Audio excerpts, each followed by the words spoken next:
بسم الله الرحمن الرحيم magacaygu waa Sidaam Ali Yusuf shirkadda Super Transportation Burco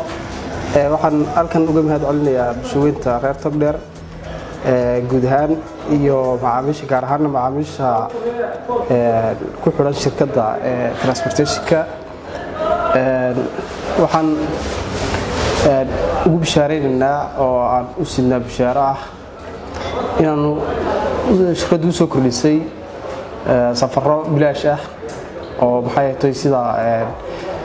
macaamiishii aanu sameynay in waxa weeye macaamiisheedii shirkadda ku xidhnayd intii aasaasnaydba inaanu sameynay tigidho free oo maxay tahay gobolada ay shirkaddu kala baxdo dhan ah tigidhadaasoo aan ugu talagalnay in aan macaamiisha ku soo celino waxaan kaloo aan ugu bishaareynayaa dhammaan dhalinyarada ku xidhan shirkadda inaan u sameyno iyagana aan u hayno ballanqaad ah in waxa weeye dalxiis aan u soo kordhinay ah maxay tahay shirkadda ay ugu talagashay dhalinyarada oo berbere ah dalxiiskaasoo wiiga soo socda insha Allah ka bilaabi doona si waqtiyaan siibana ay ku heli doonaan guud ahaan reer Togdheer waan uga mahad celinaa ku xidhnaanshaha ay shirkadda ku xidhan yihiin shirkaddu waxay shirkadaha kale kaga duwan tahay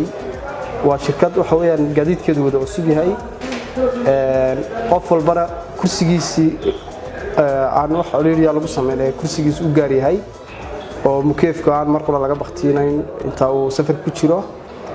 waxa kale oo aan shirkadaha aan isleenahay waa deertiin oo ku soo kordhisay waxa kamid ah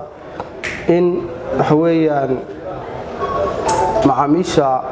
shirkadda raacda ama qofkii waxa weeyaan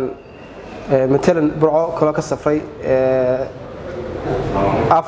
saddex goor safray inuu helayo waxa weeyaan tigidh bilaash oo safarkiisa ku xiga uu bilaash noqon doono